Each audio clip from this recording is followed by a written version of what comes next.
Santa has a lot of helpers, especially here in the Northwest, and 3 of them were on duty, ready and willing to serve on Christmas Eve. They were Devitt Kane, Eric Remy, and Maddie Hilliard from WSDOT.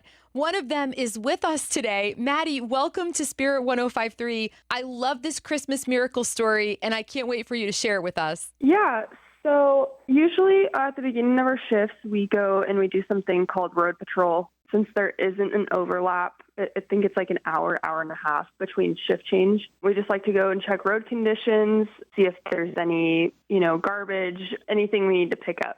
So it was our day shift just came on, which was Devitt and Eric, and they found a bag. We usually think it's garbage when we find a big bag like that. So they got out, and when they went to pick it up, they realized this isn't garbage and looked in it, and it was gifts. They were all wrapped and they had tags on them. So when they got back to the shed, they both took to Facebook and put out there if anyone had, reported any missing presents.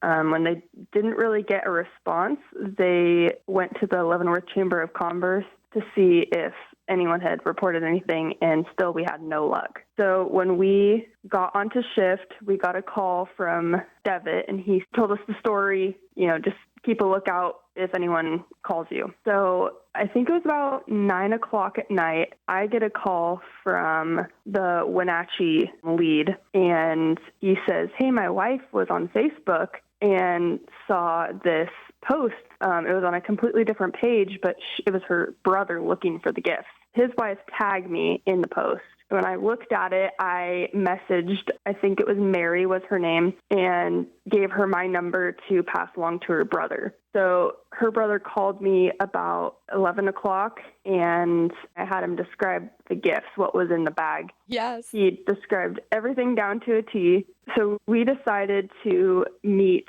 at Stevens Pass at the summit at 1 a.m. He had gone to Everett to be with his grandkids from Wenatchee. So I was like, we'll meet you halfway.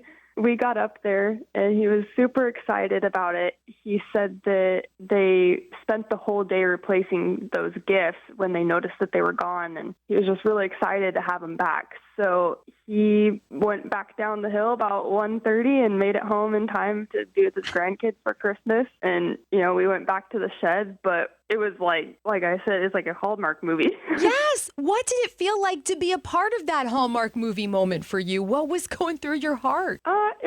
It was a lot of fun. It's hard-working Christmases because obviously you want to be home with your family too. So getting something exciting like that, being able to make someone else's Christmas happen was just a great feeling. I mean, I felt like Santa. Oh, I bet you did. And what about the grandpa? I mean, you saved his Christmas. He must have been so grateful. He was very grateful. He was very excited to have them back, especially since they'd spent the whole day replacing them. He just couldn't believe it. When I had talked to his sister, or I saw some posts that she made later, she just said he couldn't believe that his good luck that someone actually found it and returned all the gifts. Wow. I mean, social media does have a good side, right, Maddie? Yeah. And I think that it shows just how important not only our personal but our professional relationships are with each other. Yeah. This happened over multiple sheds, multiple shift changes, multiple departments. Just being able to make this happen and keep that communication open was really important. It was like a relay race of the Christmas spirit. Yes, yeah. Does it make you look at what you do differently, Maddie? Yeah, you typically don't get good endings like this. We pick up garbage, stuff flying out of the back of vehicles all the time, and it's usually never a good ending. So it feels really good that it was a good ending this time. Oh, Maddie, you're just terrific. Thank you to you and Eric and Devitt and everybody there at WSDOT for catching the spirit big time this Christmas. And Happy New Year to you. Thank you. Happy New Year.